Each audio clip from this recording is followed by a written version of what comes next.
Nakalota Bobi Wine emirundi ebiri nga bono ganti olwaleero kati ekire kikeseza olwaleero Namulosi n'ekire kyakeseza lunaku lwajjo ngaliwa nabadde Uganda sabadde wano 16 ekiro batulumba baleeta amadaala era nina obutambi kuba sikyalina gwe nkola nange mbalabanga bwe bandaba ne bajja ne balinya wali ne balinya wano ne balinya eno neno kuba bajja n'amadaala ga mirundi mingi bonna ne balinya at once ne batujjako amasannyalaze ne batujjako kamera bwali kiro nalabye Babi Kyagulanyi ng'amaze okulumbibwa abatujju betwandiyise abakuuma ddembe n'agamba Kyagulanyi nti sebo taata yonna gy'oli bwe mbanga nze mbadde ngenda okujja gye weekwese kuba ye akimanyi Kyagulanyi mukyala Kyagulanyi nti mukamawe oba taata oba bbaawe yonna gyali kyali oba kyaliko si kya famire wabula kya Uganda n'amugamba nti bwe mba nze ngenda okujja eyo gye weekukumye tovaayo sigala ng'oli focused. And when a woman says that, she means it. She would break, she would cry, but she was holding her anger, her rage, and then she delivered the message. I think every man needs a Babi in his life. Simanyi chiche bagala kubanga bankuumidde muno nze n'abantu bange enaku 6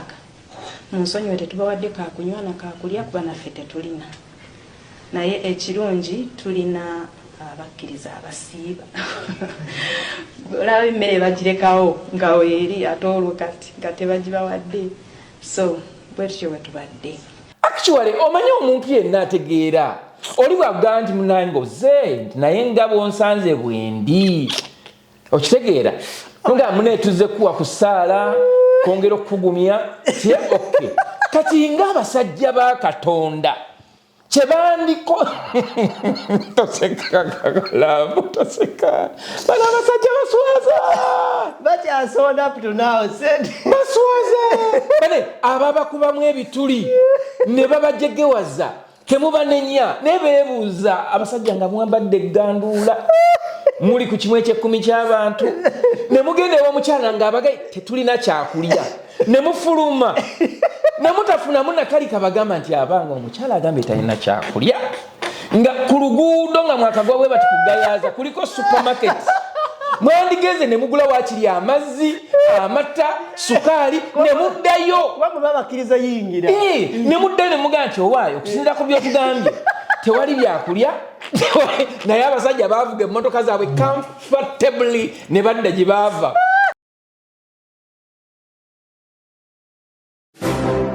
You are watching The Answer Channel, a solution to every situation. Subscribe right now. Oli muna Uganda wangalira mu diaspora, America, Canada, Australia, UK oba Germany ng'okola emirimu 2-3 wabula nga tofuna kadde kawummula oba kwebaka naye nga tokyasobeddwa lwaki ssente z'olina ku akaunti yo tezeeyongerako toli wekka bangi kuffe twaveeka n'ebirooto eby'amaanyi wabula oluvannyuma ne twesanga tukolerera kusasula bills zokka tusuba okubeerako ne famire zaffe era nga tuwulira tetulina kye tuyinza kukola kukyusa mbeera eno wabula singa nkugamba nti waliwo enkola esinga eya franchise digital business ebaddewo okumala emyaka 5 mugumu mu nsi yonna esobola okuyamba okukolera ewantu wonna kasita obeera ne laptop oba essimu ssaako ne wifi nga okola n'omulimu gwo ate ekirungi nga teweetaaga bukugu bwonna wa tekinologiya ng'ezimbiddwa okuyamba abajja ku kyeyonga ffe okwekolera ensimbi esasula obudde bwo wamu n'ebyo by'osobwa tukutendeka ne tukuwabula ne ku buli mutendera ng'oyambibwako abantu ab'enjawulo abategeera gy'ova tetusuubiza mpewo wabula yeno sisitimu gy'osobola okutandika okuyiga leero bw'oba okoye okukola essaawa ennyingi nga teri kuwummula nga tetulina kyolaga kizivaamu nyiga mu linka eyo wansi okumanya ebisingawo okuba ku simu ya Gerard Seguya oba gwe mumanyi nga Kakalamu The Answer ku +1647 821 8189 oba kyalina omutimbagano www.g-viepena.com. Wendi we watuufu nga ndi mweru nnyo yawo tuleno ninga kazungu tunakola tutya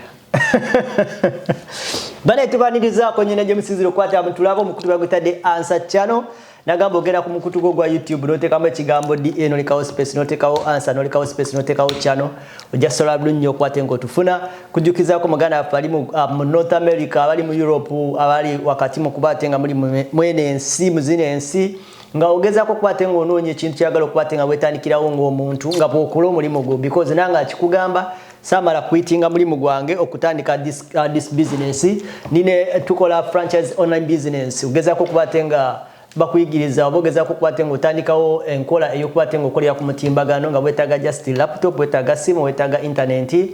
ebisigadde ne tugenda ng'otambula step by step business ene ekolebwa omuntu atalinamu get rich quick mindset ekolebwa omuntu oyo akooye mu situation gy'alimu ng'ali stuck ng'ayagala kuba nga agendako ku another level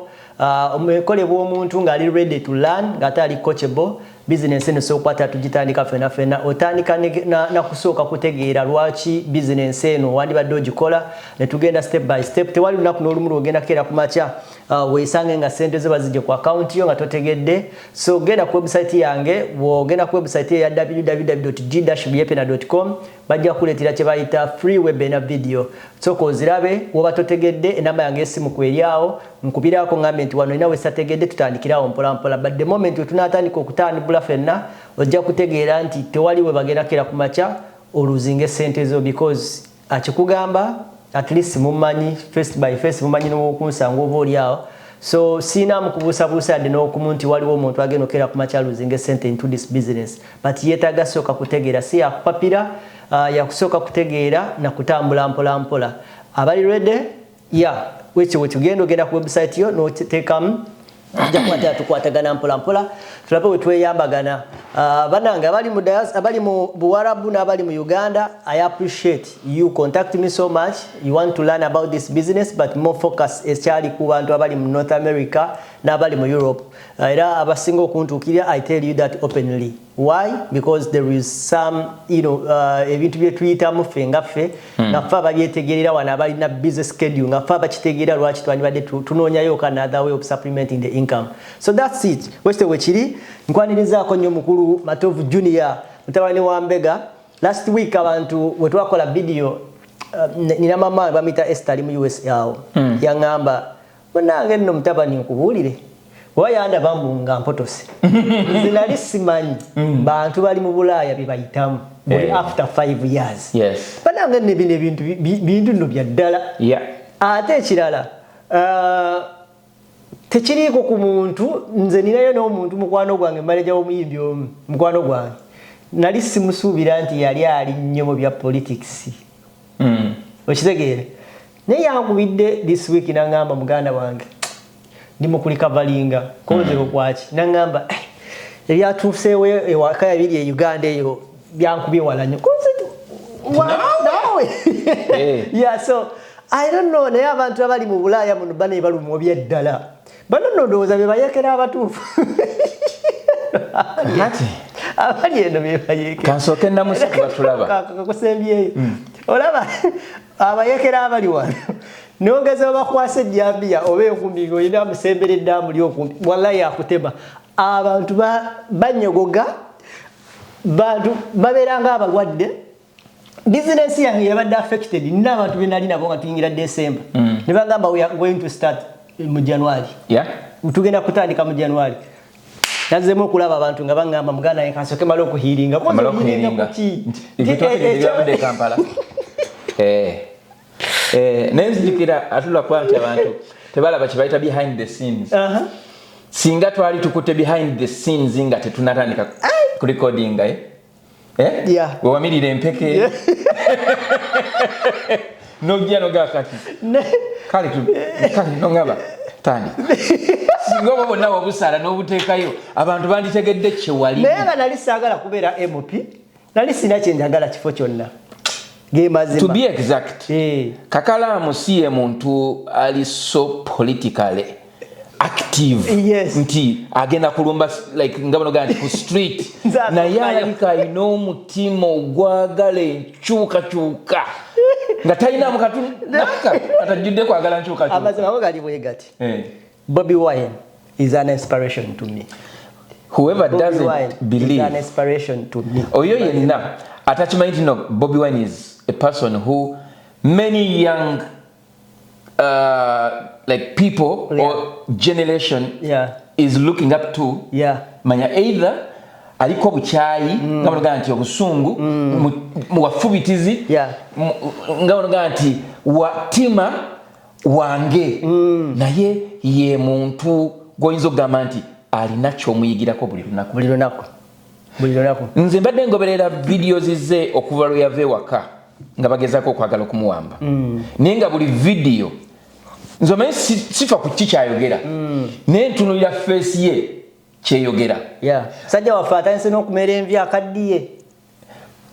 olabye video esembyeyo kakati ekyo kyongera okukakasa nti ekintu kyalimu si kyakusaaga era kyannaku nnyo simanyi lwakuba nti ebimu obisalamu naye anti nakugamba ekintu kiri bwe kiti nze nandibadde mbawo omwaganye ne mwogere ge mazima naye ekizibu kye nnina kyemangubulira amazima nze nina ekizibu ndi mu bizinesi first of all ekyo nedda ninakwenda ekyokubiri nze simanyi nkuze mpulira abaana b'abaminisita abaana baani basomera Bulaaya bali mu Bulaaya muno sisobola kulimba nti oba avaayo nakugamba nti kati yenze wuuyo kati nze nti nsimanyi baana kyabali wana abatuufu kuba nze nkuze bempulira ati nakati kikyaliwo abaana babwe babadduse abaana babadduse community gy'olimu si gye balimu eno kati gwe community gy'olimu ekuteekateeka kufuuka mutuuze wa wano ate bo community gye babeeramu gye bayita Lakizale community nti ayinza okuva e Kampala nga taata we already yamugulira kondo kisoboka nga ne state gy'oli mu Toronto nga tagiriimu ayinza okuba ali Ottawa actually abasinga bonna abali in line with government tebali wano Toronto bali Ottawa layira kubanga eri ewalinga ewali administrative nange ngamba abantu bano babeera wa kuba nkuze mpulira abaana babaddusiza abaana babaddusa naye bo babeera ludda wa so ako kantiisaamuuko naye tekinzija nti naye kantiisaamu kubanga munange nze omuntu ankubira oli otya kakala nempewekaminga nange yaani sisobola kwawula you get ogala nti eno business business nga tebakuwa ku bulango bwa Jazz with Jajja simaya bino byagundi sigamba nti business balina kumpa bulango ne business etuuka nebaweroka ebimunja bisalamu kati webituuse kuba byovuga sibitegeera oyinza okunja kyesawa naye mwebale kutugoberera mwebale kutulaba mwebale kutwagala but criticizing it is your right and it is always important buli wolaba omuntu nga criticizing wakuwo nange one of the people about criticizing abantu abamu abali ku mitimbagano oba kitegeera naye olina okumanya oli bw'aba acriticinga weebuuze nti gwenge yabadde delivering a message. What was your message? And as you deliver that message, what is sitting on your heart? Nze sigana abantu bali ku YouTube oba ku TikTok abavuma enkyukakyuka oba bavuma Kyagulanyi simanyi naye nkwegayiride bano tobasalamu nkwegayiride lero achoda bisango omuntu nkwegayiride naye nyina abantu besitegeera bigendererwa byabwe ddala biri ki eri Uganda okitegeera wali omusajja bamuyita Kwezi Robinson tamumanyi oyo mumanyi mwakolako naye sikolangako nakolako naye ku ddembe katono naye naavaayo mulaba muyita Bigirwa mulaba muyita Mubaraka Munyagwa mulaba muyita Henon Lawyer bamitani Nsereko Muhammad abalanja kugenda mbogerako Gashumba Franka Gashumba nti muli neewunya kale oyinza kubanga you are working to impress okimanyi nti mulimu abasajja nga they are working to impress that power or powers that might be naye nga ate besigalizaamu kye twandiise ak'obuntu okitegeera mulimu abalala besobola kuwa mention naye at least bw'obanga wali weesimbyewo otegeera kiki kitegeeza okufuuka omukulembeze, okufuuka agobererwa, okufuuka kye bayita game changer. Negwe teweewuunya okuba nti no Robert Kyagulanyi Ssentamu president wa National Unity Platform omwagala w'abangi yayingira parliament mu 2017. 2020 nagenda alumba entebe nene before even okuweza emyaka 5 mu parliament nga waliwo be yasangayo emyaka 10 tebalowoozangako kusesetuka bakumye bufo bwabwe. Tekikuwa muli kirowoozo n'ogamba lwaki yagenda kweri entebe. Tosobola kuyiga kintu nga tokiriimu, tosobola kufuna experience. Nkukakasa osobola okusoma nova ku course eno n'okwata endala n'ofuuka doctor, be bayita doctor of this. Naye bw'obanga ekintu ekyo ky'oba osomye tokipracticinze obeera as naive as a person who starts job on the first day. Oba kitegeera muno mwengenda okugololera era ne bakadde bange nga waliwo wekitiibwa abadde MP wa Mawokota South. Oyo omusajja omuzeyizeyi. Yes, omwami simuwuliranga nakunu. Mwami bamuyita Nsibambi. Mwami Nsibambi singa mbadde wakibina ki? WFDC. Ani yamugyeyo? He is a lawyer. Eyamugyeyo bamuyita Susan Nakawuki wa NRM. Naye nga mu butuufu eyawangudde yabadde wa NUP. Naye NRM mu kaseera kano yakozesezza kye bayita obuliisamaanyi mu bifo bingi nnyo. Actually nakugamba ne luli nti owa NUP onawe yawangudde n'alangirirwa manya nti it was overwhelming nga bwe balabye ku bali mwezo. Naye singa waliwo the easy way to manipulate they could overtake your win. Mwami Nsibambi kiruma okuluzinga position yo, naye ate kibi nnyo okwogerera mu kaseera ng'okyalina obusungu, kuba obusungu bwo bwa buntu. Ate bano bannaffe batutunuzaamu kamera buli kimu kyoyogera kibakolera. Buli woyogera ekintu oba kirungi oba si kibi ye kijja mukolera kuba agenda kunoonya views. Sogera ku kalaamu mpulira njogera kwabo bokolako interviews abakolako interviews. Nesegona wako muganda wange akali amaggwa yayogedde bingi naye yayogedde bingi. Nze mbeera ku TikTok okwo kwe byensanga. Mu kaseera nga kano waliwo ebintu byewesi. Actually waliwo omuntu weyayinza okugamba nti abakamera musookemu nnindemuko nkyali na byendi mu kwetegereza. Golooza nti bwonkubira esimu n'oŋŋamba nti nekugaa siriiwo oyinza okunemera oba kitegeera. Kakati nga Lutamaguzi omwogerako Lutamaguzi era naye nsobola omugamba ekintu kyekimu kubanga ebiseera bino omanyi emotions kintu kizibu okupima. Bw'oba osanyuse nnyo oba bw'oba ng'onyize nnyo ekifulumana kamwako oba akamwako kekifulumya kikauntinga kinene nnyo eri abo abakikonsuminga kubanga tosobola kujjukira ddi kikiwayogedde. How many people abagenda okubeera affected? Kakati nze ebbanga lyonna mbadde mpa respect omwami oyo Nsibambi. Yagambye ekyuma ky'emmwanyi kyabadde agenda okuteeka e Mawokota South agenda kitwala Bukomansimbi. Kirungi ekyo nkyagala. Mpozi ekira kyayogedde naga sijja kudda mu byabufuzi ekyo nakyo kirungi. Naye gwe oyinza okuba nga tugenda kudda mu byabufuzi ne n'abaana bo tebaligenda mu byabufuzi ne mikwano gyo tegirigenda mu byabufuzi ne enganda zo teziri oba kitegeeza kyekugamba nti omuntu omu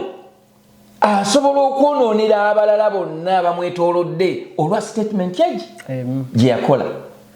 Ate ekintu ekisinga obukulu buli bw'olabanga nga yo constitution oba constitution bakita batya nti okukuubagana kwo oba okulemesibwako kulimu kye twandiyise eddiini. Oli wa ddiini eno mulimu ddiini eri olina okubeera very careful oba kitegeera. Kati alina statement gyayagedde embu nno bagendanga okusembeza bafather nga basembeza nga bano gana mu kereziya ng'agamba nti kubanga father bw'aba akuwa ostia agamba mubiri gwa Kristo oba the body of Christ. Kati ye yagambye mbu bafather basembezanga bagamba omusiraamu yatuwamba That can never happen. Indeed. That can never happen. Kubanga bobanga omukama ngeri yo sirikide madengera gamba mbubawo ile kusawa yokunda bali baga olonda nga Kyagulanyi mane manjo madoga mati gunjani ono yali nabanya Kiwanda ebimu kubyakuba Kiwanda okumugira ddala mu kifo kyonna kyowuliranga kyandibadde kyamaanyi kuvoola bwa kabaka bwa Buganda na Kereziya ate nga abikolera omanyi yagera n'agamba mbu kati bo mu NRM bafunye saale mpya nti bagamba mu linnya lya Museveni n'erya Janet n'erya Muhoozi ani yadda kuwana omulala oza ye muwala waabwe oli omulala ani okukuvoola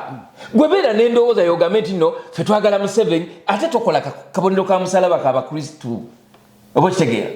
kakati tosobola kugamba nti nno mu Kereziya bwe babadde nga basembeza nga bagamba londa Kyagulanyi. That can never okukuvoola. That's something that is kwegamba obanga asimulize Tommy ku dini y'abanno olabanga ekintu ekitono but it's very important. Then ekirala n'ayogera n'agamba nti nabawa kino nabawa kino olaba ne bano be nawa kino ne bakola bwe bati mukama wange omuntu akuwadde tiketi ekututte mu kifo n'olobinga n'ofuna bingi nnyo nze ndi very sure nti ku byofuna mu palamenti ng'abantu bano abawejjere bakusindiseeyo bingi nnyo n'ebyobaddiza bibeera bitono nnyo nga biva mu ssente zojje mu nsawo yo.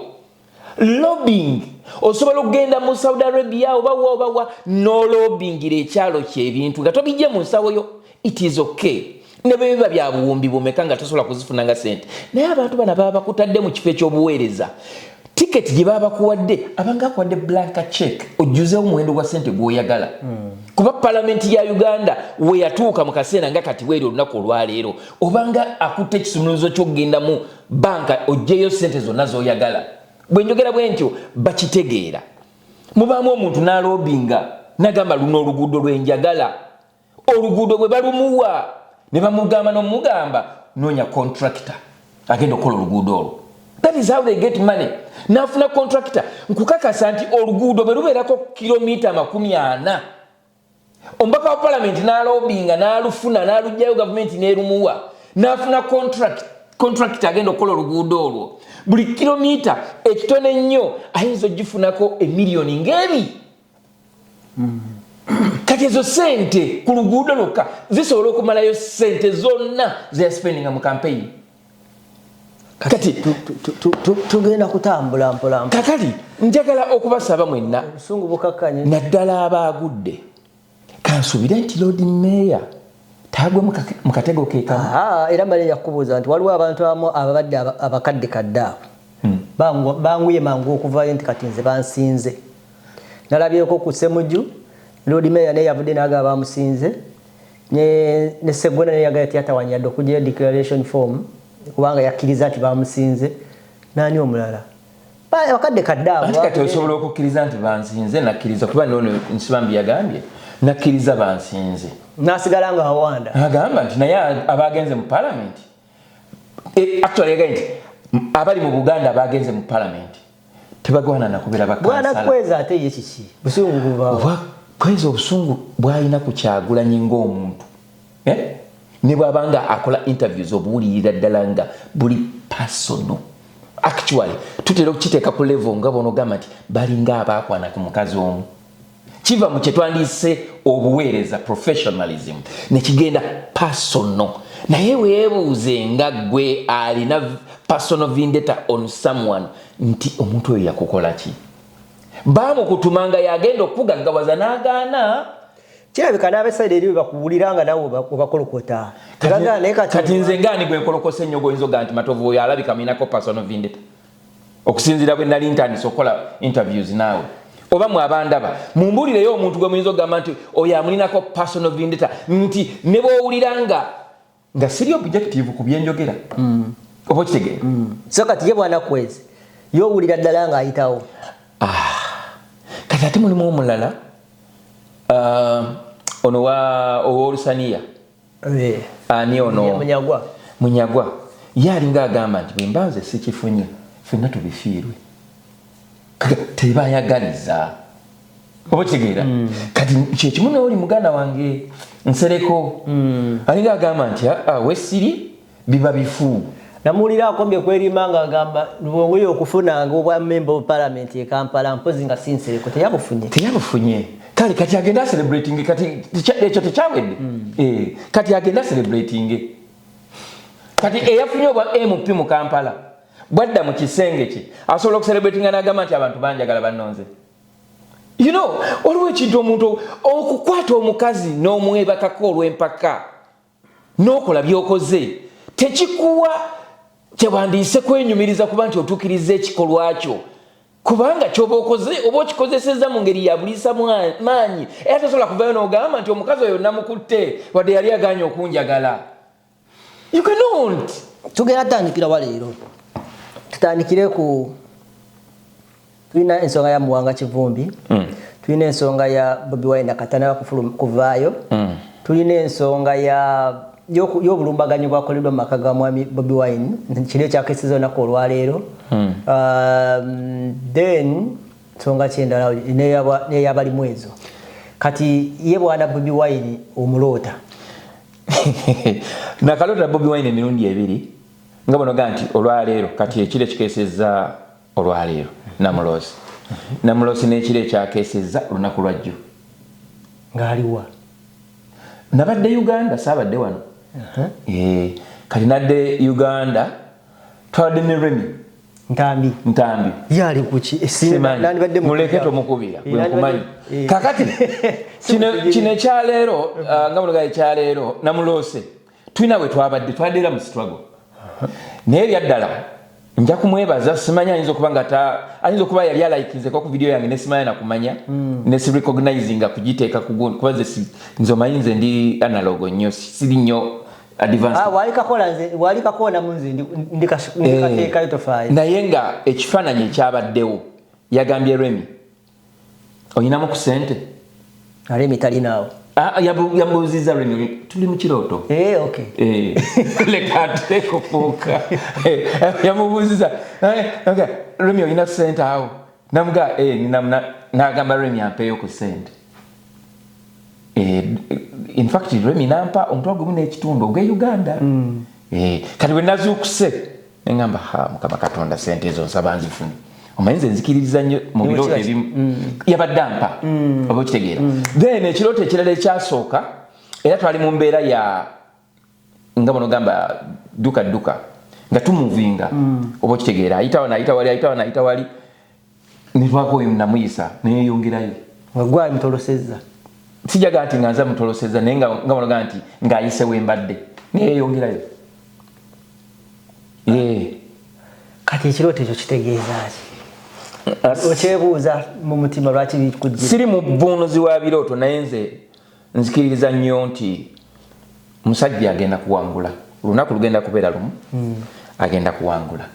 era bannayuganda kyenafunye olunaku lwajjo lwonna kyetubadde tutannaba kukozesa nga bwe tuyita ffe banna struggle ate nga kikulu nnyo bwe namaze okufuna ebirooto ebyo nafunye ekintu kimu nenga tulina weapon eri very strong gye tutannaba kukozesa mu kampeni yaffe bagiyita prayer sala bade byonna tubikoze abantu bakoze kino ba fundraisinze ba mobilizinze naye tetunakolayo campaign eteeka Kyagulanyi mu sala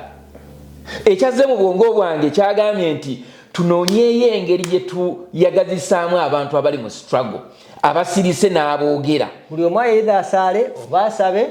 naye ng'oteeka erinnya Kyagulanyi mu kusaba kwo oba mu ssaala zo oli ajja kuŋŋamba nze bulijjo nsaba itiizoke nange bulijjo nsaba nze nsabira ensi yange nsabira pulezidenti wange buli lunaku naye twetaagayo ekyo kyetwandiise eky'omuggundu nga bwe tuteeka profayiro zaffe ne tugamba tutaddeko Kyagulanyi nga kolo weyakolera oyagala buli omu yeekwate ng'agamba Mukama Katonda wange w'ekisa ekingi ntadde mwami Robert Kyagulanyi senta mu maaso go namusabira wano we yajja tewandaba omanyi kye bayita challenge tewandaba nakulaba taata nakulaba omanyi kye challenge nga bwe tukola challenge n'owulira ekintu yagenda yali mu western part of Uganda n'akwata bendera ng'alina akayimba kanakaga nti mugende mugambe abo abaweddemu amaanyi tulina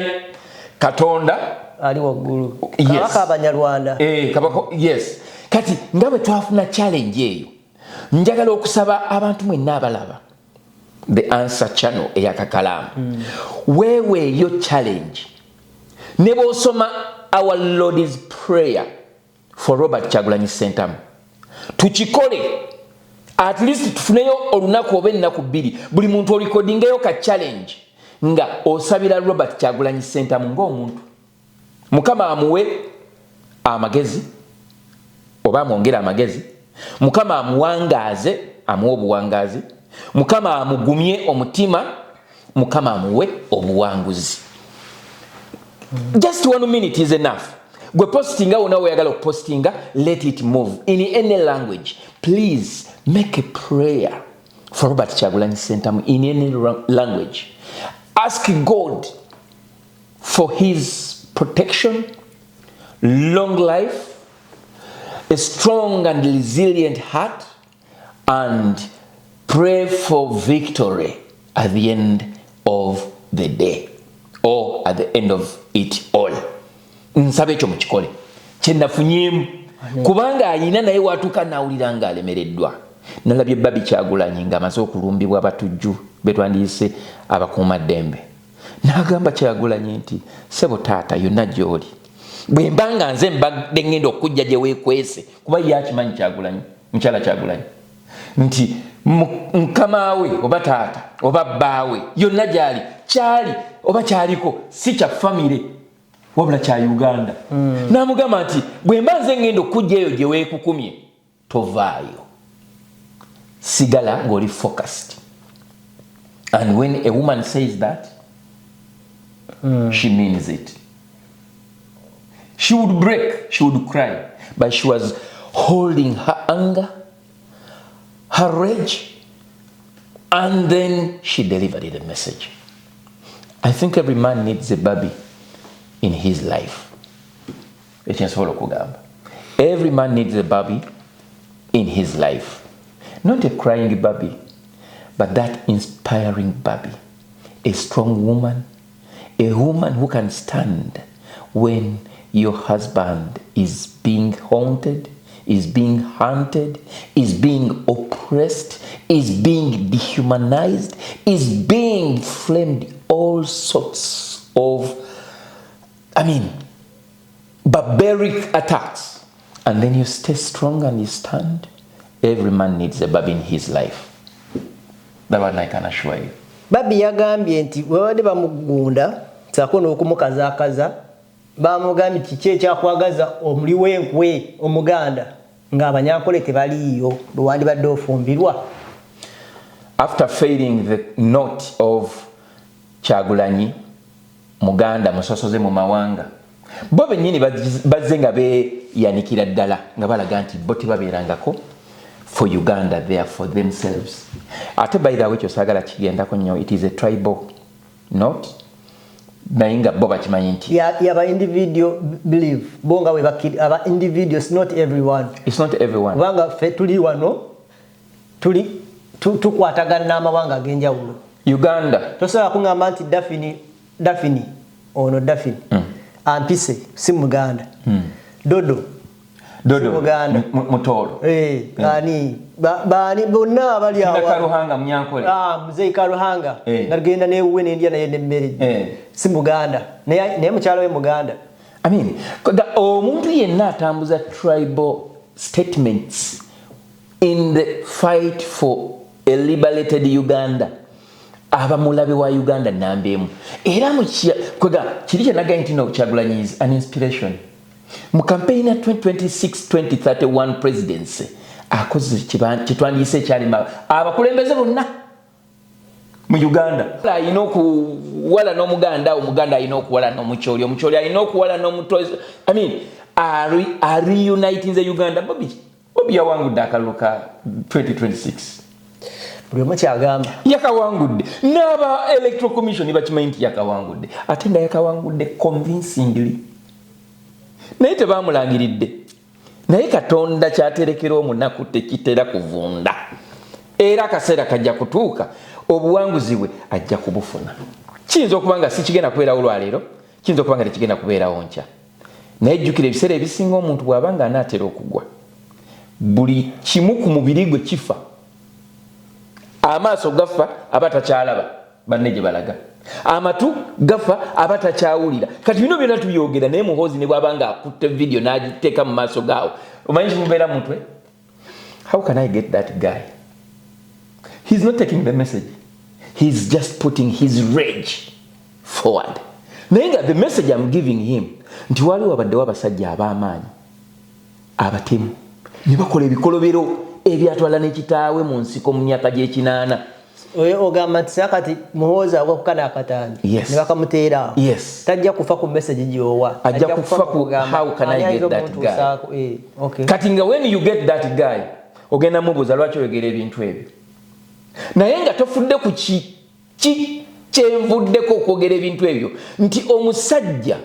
yagenze mu maka ga musajja munne ne bakola buli kintu kye wandiise ekyokutyoboola how can a man omusajja how can a man hold a woman by the neck nga bye tulaba mu movie how can you hold a woman to go up her I mean why kiki nnyo how can a man not one man not two men not three not four not five she said over 51 in the house against one woman does that show power that show as in your mighty do you think you can get another nyota because you went into a helpless woman's house dehumanized her and you did everything that is so disrespectful. How would you feel if your beautiful wife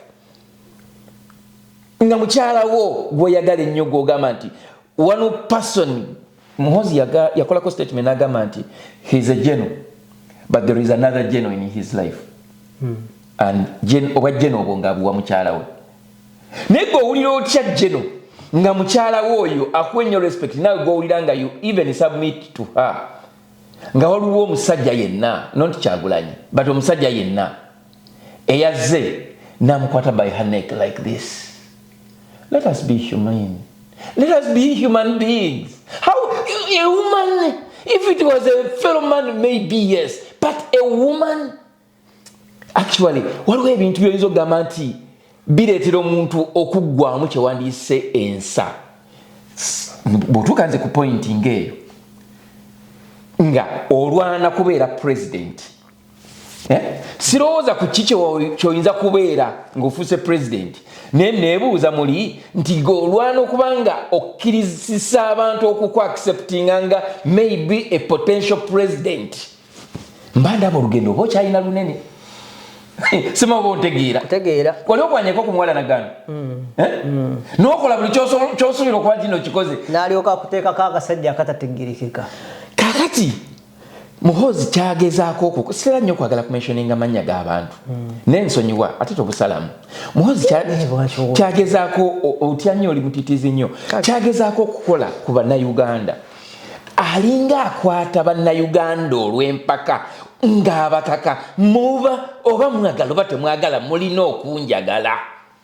Kino kirabire ku ngeri abantu gye balonzeemu mu bitundu bya Kampala Museveni gy'ayiye obuwumbi n'obuwumbi bw'ensimbi nga genuinely they did not vote for him yet nalabye omukyala bamuyitaani ono omukyala ono wa neerabira erinnya lye ONC Office of the National Chairman Hajat n'agamba agenda kunoonyereza mu ghetto president tebamulonze lwaki tebamulonze ate nga taddeyo ssente nnyingi nnyo okiraba nawe nti onyizeemu omukazi nze mwana simutegeera ze akola ebyekisiru byonna kyekiri kyekugambye nti omukwano tebagugula omukazi bw'aba nga akwagala omukazi bw'aba nga akwagala you don't even need to give her anything. n'oyo gaayo yeesiba ebitambaala mbongo omuyaaye Mujeno simaye oyo bamita General mwana abachali tebatumanyira oyo gundi ani afande Kuteesa bale batumanyira afande Kuteesa namwogerako ne mugamba mu buno bukitoka gundi weyenjogerako namugamba nti ne bwanesiba ne bwanagula amalasi waliwo enkofira nga zirika amalasi tasobola kufuuka bantu bali ate yakyecho Bobi Wine yabagamba bo balowooza obulamu buno obwa ghetto babulabanga firimu balowooza kinyumu kwambala bwambazi ngoye bo balowooza kinyumu ate kyangu nnyo akwatayo omwana omwe amusule ku mwala Kuteesa kwatayo omwana wo ogu omusule ku mwala tomufollowinga ajja kufuna obulamu bwa ghetto oyo omukazi abamawulire bamuleeta yali talina oyo aliko mikwano gyange bemmanyi talina we yandibadde mwana waliwo ebiseera wetukanoga naye kati kino nze singa naliyo singa sakikumbya dde omuzinda lugwanga so kakati anti kati obuzibu obuliwo obumanyi oli akugamba nti wetyo wetwaleeta fulufiga natufukira fulufiga yes kati n'oyo naali mu karakita zezimu naye seba amanyi okwogera bajja ne bamugoberako ne kamera nze temungobe olaba kiina karakita nga eya kulusuumu ng'agenda atuyitaawo mu mikolo gye gyasimanye egy'embaga ng'ategeka embaga natuyise twatuukayo mukazi n'atugamba kakati mwe munoonya eki nga yatuyise nekyo ekikazi kirina karakita eyo kirowooza abamawulire mbu bwe bakigoberedde ate bwamala nga bawa sente so kakati alina kyali ekyama nga tusemberera okuyingira akalulu yakola kampeyini y'okujja bendera za Uganda ku bizinesi z'abantu ne bakola statement nti buli bizinesi eriko bendera ya Uganda bagenda kugiba those gangs tewafunikayo wa polisi yavayo kola statement kweyo statement omusajja yeyo yakola ate nga yali public nga n'abamawulire bagikola ki bagikola kati ngenda kugundi ey'okubiri ya Muwanga Kivumbi abasajja abo ba Emma Kuteesa ba creating ze twandise organized gangs ne babagulira amajambiya this I have kyewandise credible information ne babagulira amajambiya ne babagulira buli kyomanyi ngabano abali nga abebijambiya abemasaka bye bakozesanga oba kitegeera ne babawa n'emmotoka mu buli area ne bateekamu emmotoka ngabano nga nti kati mu area bweti mulimu emmotoka mu area bweti mulimu emmotoka nga kyebaagala okukola nti eyandibadde nga protest vote ya NUP bo bagyekolere to justify the weaponry effort gye babadde bagala okuteeka mu biseera by'akalulu. President wa National Unity Platform Robert Kyagulanyi Ssentamu abadde consistent nti tugenda mu protest vote. We are going to do everything as provided for by the Constitution. Sikutema abantu majambiya kati bano bo bali baluzizinga sente nga zino kola bate kukola bagenda bafunye sente mpitirivu nnyo nti bagenda kukakanya embeera. Nze nakikakasiza nti Museveni si president si yafuga Muhoozi yafuga olwaleero. Museveni aliwo ng'ekifaananyi nti waali president wa Uganda naye ebikolebwa byonna Muhoozi yabikola ngabano ganti kati yali ngabano ga yafuga nti kyovula nti ebintu bye bakola. President Museveni bamufeedinga information enkyamu bamugambye mbu ewa Muwanga Kivumbi mu constituency ye nti bwe yategedde nti aluzinza akalulu nakuŋŋaanya ganga bagende batakinge polling station agents rather police tarring center kati bagenze n'amajambiya okitegeera ne bakola ki ne balumba kati bali ne beerwanako. That is what they gave the president, which was the wrong information. Kuba kafaananyi amasasi ge baakuba mu luggi lwa geeti ya Muwanga Kivumbi n'ebituli bikyaliwo oba kitegeera. Abantu abakuŋŋaanyizibwa bagamba nti abantu bajjibwa mugundi mu garage nga bafu bwe bakuŋŋaanyiza wali wabweru. How can you retrieve a body from the crime of scene nga police ebadde notified tenaba na kutuuka? Where were those bodies taken and by who? Oba otegeera kigamba bwe wabanga wabaddewo abafudde ani yabajja ku crime scene okulekawo omusaayi and n'ensonga lwaki babajjeewo. Ekyokubiri baali mambo nno bajja abantu simanya oba from where naye baziisa abantu 6 mu area zoyinza okugamba nti ez'ekitundu kya Butambala. Jukira nti Tale Center ya Muwanga Kivumbi n'aba gundi boyinzo ganti ba MOP oba ne gundi diala forms of president zazi nakunganira wa Muwanga Kivumbi. Kye nategeddeko nti amaka ga Muwanga Kivumbi ne gye wandiise Tale Center Kinyana Mpindi kumpi. Nti kyangu nnyo omuntu okuva ku Tale Center n'agenda ewa Muwanga Kivumbi. Oba kitegeera. Kati Museveni ne bamuwa information enkyamu n'alimba ensi oba n'alimba eggwanga nti it was a terrorist attack. That was a wrong information that president gye yalilayinzeeko. Kati nga tebanabana kuweereza kyewandiise tiimu esobola okugenda okukola investigation okumanya what happened. Kubanga wabeerawo investigation waliwo kyetwandiise okodoninga off yawandiise scene of crime. Yeah. Over crime scene. Nothing was done. Kati kitegeeza nti abantu bano abaafa potea. No one is going to account for them. Nga bwe kize kirabika. Wadde yadde ne 5 ze batera okuwa. Mu Kalungu million 5. Ewa Sewungu. Is it Kalungu West? I think it is Kalungu West. Waliyo mukyala minister bamita Aisha Sekindi. Nalaba narrative ye oba testimony ye ng'agamba nti ya dispatchinga off team ye okugenda ngabonogamba okutwala abaana bagenda okubeera ku like ngabonogamba nti babatwalira cards z'aba agency ku polling stations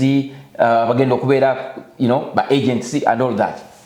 Naye akugamba nti driver we ng'atwala abaana abaali mu mmotoka they encountered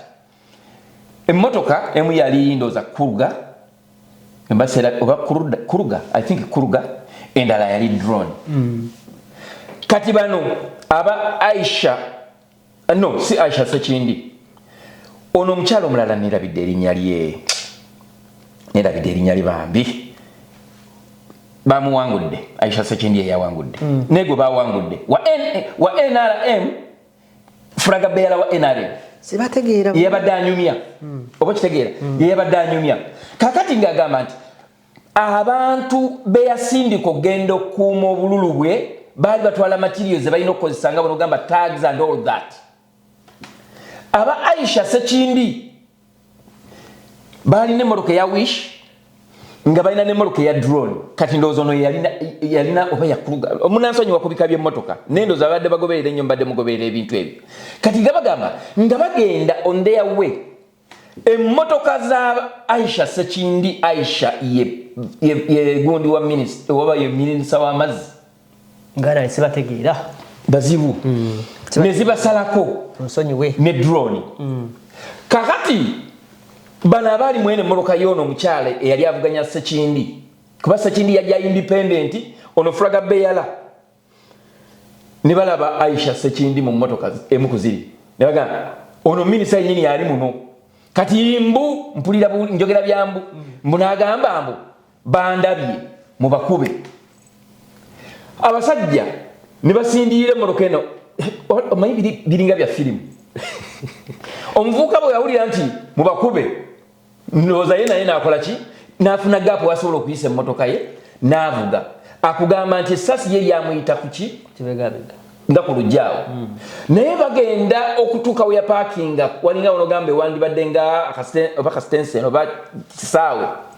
okukebera emabega ng'abaana bafudde. I think 2 of them were dead. Mu motoka nga balala bali ku bisago.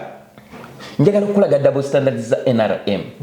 And to confirm nti buli kintu ekyabadde mu kalulu kano nga mwaddemu okuyiwa omusaayi tebalina kwekwasa muntu mulala yenna wabula balina kukwatagana na bitongole byabwe ebya security ba RDCs, UPDF ne police to account for everything that happened as it happened. Omukyala ng'akugamba nti bano abaana be baalaba nga bagudde mu ambushi y'abano ne bamukubira n'akubira komanda w'enkambi ndoza y'e Kasijjagirwa ndoza ye Meja Basande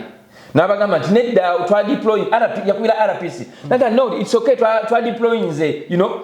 namugamba nti abaana bange babakubye amasasi okitegeera kakati DPC finally asanga emmotoka nga ddala mulimu emirambo okitegeera olwasinkanye oyo omukyalo oyo wa Fragabayala wa NRM amubuulira amugamba nti kakati emmoloka abagijjeewo simanyi emirambo bagijjeemu naye nga nakukubidde ne nkugamba I need reinforcement neetaaga at least ntambule n'omusirikale n'onyima kwega ebitongole bya security byonna birabika birimu kyetwandiise oba namujinga nga Museveni bwe yayogeranga mu biseera bya Kayihura kawukuumi balinda order eri serious kakati bwe kiba kisobola okutuuka kuwa NRM munnaabwe ng'akikoze ye independent atafuna yadde kadi ya NRM ate ku NUP kinaaba kitya nga tugenda mu kalulu bakwata ba vice presidents bakwata omukyala w'Embalala gye Western Region yali n'okwesimbawo yesimbyewo ne bakwata yali yesimbyewo mu Mbalala mwami oba mitaani oba muhumuza nerabidde yalinga coordinator waabwe coordinator ne bakwata omukyala Lina Zedriga up to now wenjogeredde oba wetukoledde program eno tebannaba kumanyika wawe bali the party just filed for habeas corpus application I think it is coming next week kakati botunulira ebintu ebyo bagatako Muwanga Kivumbi finally kati tubadde wa Muwanga Kivumbi Muwanga Kivumbi okubidde abantu 10 mu makage you made an account of 7 nogamba tibalina ba kitundu ekyo kyokka ne bagenda nga baziikibwa mu Butambala baga tebali ba mu kitundu yes ebyembi bisikiro bane batusasire waliwo ebimu oyinza okuseka nolowooza omuntu onyumirwa naye basooka ne bagamba si ba mu kitundu kyokka batuuka okuziika ne baziika nga baziika mu kitundu kenkulekeddeyo mbu abasajja bagamba omukyalo oli mbulwaki ogambye nti mbulwaki okubidde Simagoni n'omugamba nti simatuse abantu kati ne bamugamba bw'agenda ayimirire bamukubire ekifaananyi ku mmotoka ya Wish omuli amajambiya kyokka mmotoka yaabwe otegeera eya Wish erimu bano abaakuba bali abaana amasasi bamugamba ono omukyala Fragabayala wa NRM yimirira bali ku mmotoka tukube ebifaananyi n'abagamba lwaki munyimiriza ku mmotoka eyammwe ng'ate n'amajambiya yammwe mugaleesi n'agaana I don't know how omanyi TikTok bakuwako dakiika 3 oba 3 kitundu oba 4 boogera lunyankolo olwo oba sijja kulimba ye yabadde awa narrative ye nga alaga nti Aisha Sekindi obuwanguzi bwe yatutte obwa Women MP Kalungu district bwabadde bubbe tugenda maliriza n'ensonga y'abantu sibasanyufu tetwogedde ku bana bagende Kyagulanyi look at what happened nga bakavaayo kakati abantu bagenda kuvaayo olaba abaana bagenda ne bambalira Interreligious Council of Uganda bagenda ne babaviirayo bubi nnyo nga babagamba nti nno mazima ddala ebbanga lyonna musirise akumanya abasajja bano babaswazizza nnyo ne batambula ne bagenda wa mukyala wa Kyagulanyi ng'abagambye tetulina kyakulya tetulina kino tetulina kiri tebagenda na muceere tebagenda na sukaali tebagenda na mata tebagenda na kyakulya na kimu ate naye yennyini n'akibajjukiza nti tetubawadde kyakulya kuba tetulina mmere tetubawadde kyakunywa kuba tetulina nendowooza nti bwe banaafuluma banagenda bakole shopping bakomewo bamenti owaaye okitegeera otusonyiwe twadde tetutegedde nti tolina kyakulya naye bwe tuvudde wano ne tugenda tukozeyo ka shopping actually omanyi omuntu yenna ategeera oli bwagamba nti munange oze naye nga bwonsanze bwendi okitegeera nga muneetuze kuwa ku ssaala kwongera okukugumya tiye okay kati nga abasajja ba Katonda kyebandiko toseka kakalamu toseka bana abasajja baswaza bakyasonda up to now said baswaza bane ababakubamu ebituli ne babajegewaza temubanenya ne beebuuza abasajja nga mwambadde egganduula muli ku kimu eky'ekkumi ky'abantu ne mugenda ew'omukyala ng'abagaye tetulina kyakulya ne mufuluma ne mutafunamu nakali kabagamba nti abanga omukyala agambye talina kyakulya nga ku luguudo nga mwakagwa bwe bati kugayaaza kuliko supermarket mwandigeze ne mugula waakiri amazzi amata sukaali ne muddayo bamwe bakkiriza yingira ne muddayo ne mugamba nti owaayo okusinziira ku byotugambye tewali byakulya naye abasajja baavuga emmotoka zaabwe comfortably ne badda gye baava kati ate ekisinga okwewunyisa okimanyi ennaku 2-3 amagye ne gagenda ne gavandalizinga ne goonoona buli kimu kati munaanenya abantu abanaagamba nti kirabika mwali muzeketta bwe mwaddayo ne mubuulira amagye ne gajja ne bakola tibalina ebisenge bwebiti okitegera abasajja abo babinyo mulimba bantu limbye nnyo basumba bantu bagendera mu kigambo kimu ekigamba nti omuntu tabenga mulamu na mmere yokka bwakula ekigambo kya Katonda ate yabaawo akibaliisiza n'agamba nti tulinawo bannaffe bano abamu ku ffe abasiibi nange kakala nzise ebyaddala wali ayagala supermarket zonna eziri awo ziwampeewo wona waliwo wampeewo zonna supermarket empitirivu nkugambye ne bwe bandigambye bugambi owa boda ati eno gituuse ettooke mulimba nnyo interreligious council mwaswadde nnyo actually mwatuswaziza nnyo nga ffe bemusumba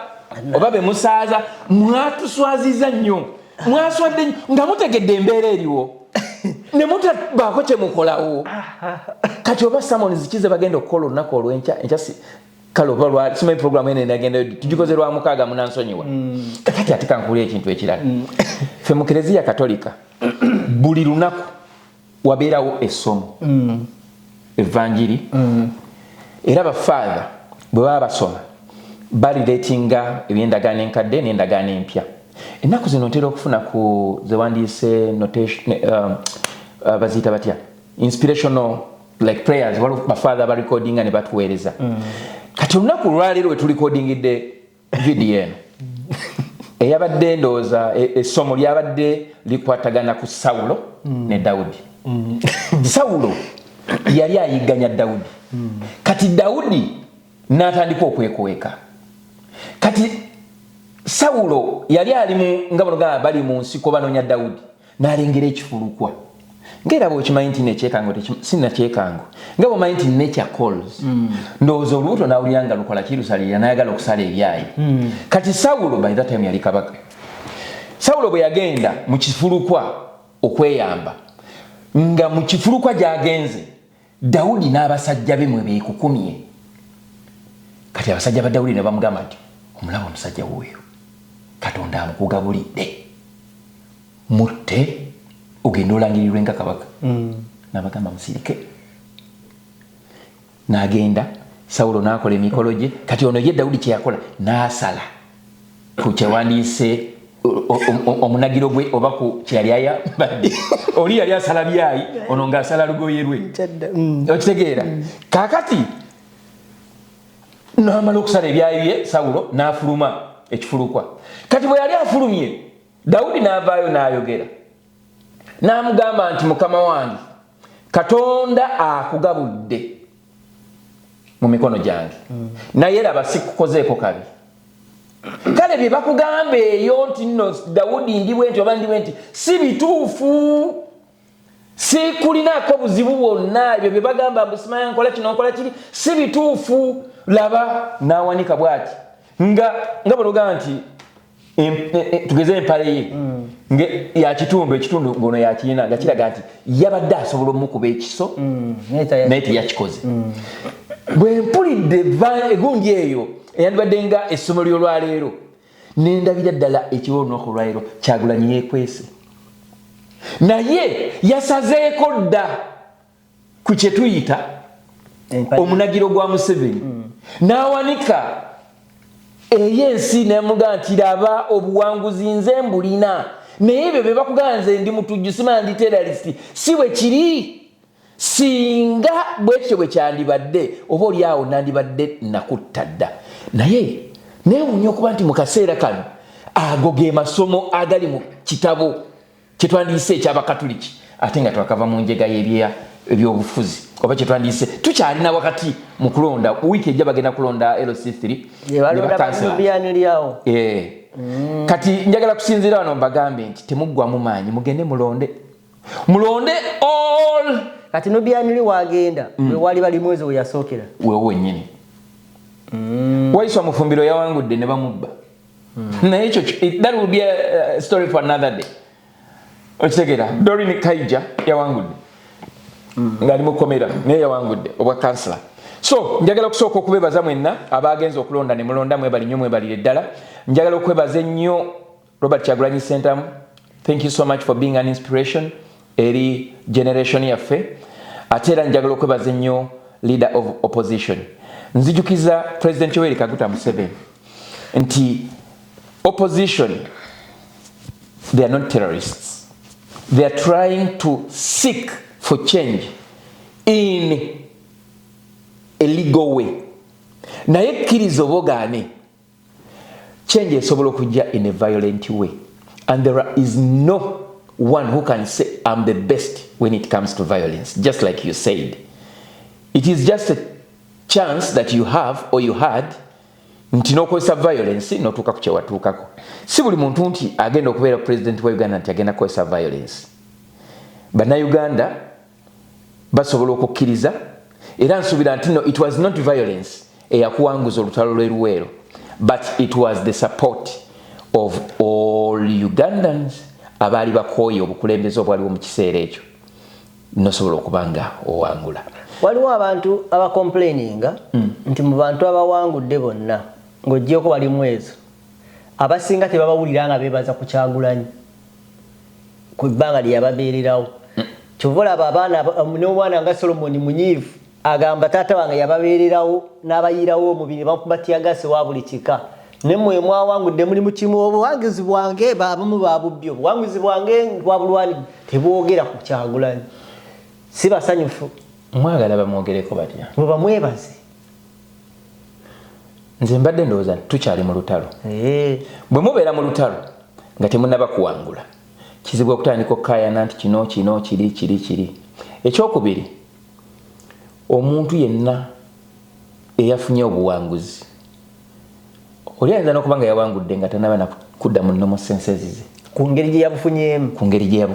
Naye waliwo ababufunye kati nga Namboze yafunye obuzibu bwonna. Namboze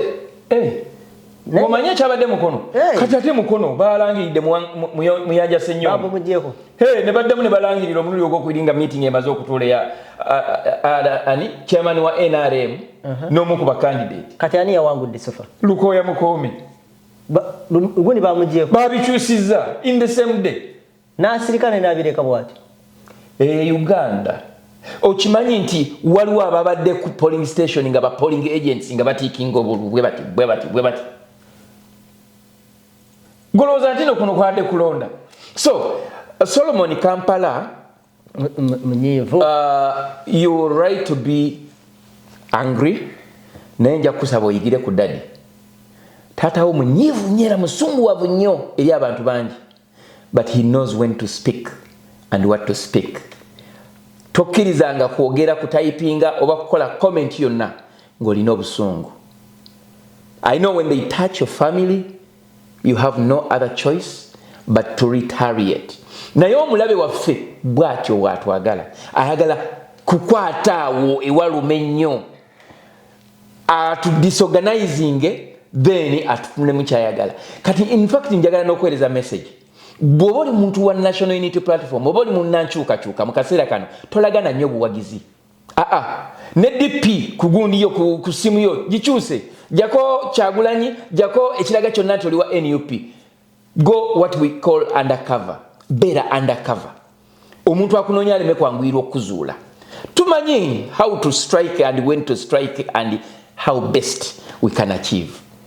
Nze mbeegayiridde tetwemalaayo. Tubawe ebitone ebyo bye balina okulaba so si bye bateekeddwa okulaba. Kyovula nti buli muntu akwatibwa bamubuuza kiki kye muzzaako. Tuulya mugamba mu kalonde, kanoonye, kalonde, kakuume. Babuuka kiri ekya bwe banaakabba oba bwe banaakakwata. Bakibuuka tebagana kyogerako. Bagenda ku misinde ku Kyakabanja, mugenda kabanja mutya. Naye ekyokubba tebakyogerako. Bw'obabuuza nti mugenda kabba nga banyiiga. Babeera kubuuza bugamba mukanoonye mukakube kakuume. Kati ekyo gamba nti nga bwe baleete nga bwe byeno yali agamba nga preaching ng'ayogera ekigambo bwe banaakabba webale nnyo mu kabanje ekyo bakibuuka babuuka bwe banaakabba ne bagenda ku kabanje kati ne babuuza mugenda kukabanja mutya n'ogamba nti basajja mmwe obubbi bubali mu musaayi naye baana matovu webali kujja munnange nno oli musajja mulala nnyo lwaki slowly by slowly ensi wenaakutegeera kyoli ejja kunyumirwa nnyo naye abasajja abo bakamalawo abasajja abo bayita religious council kale wakiri ekyabaweereza tuve wano akume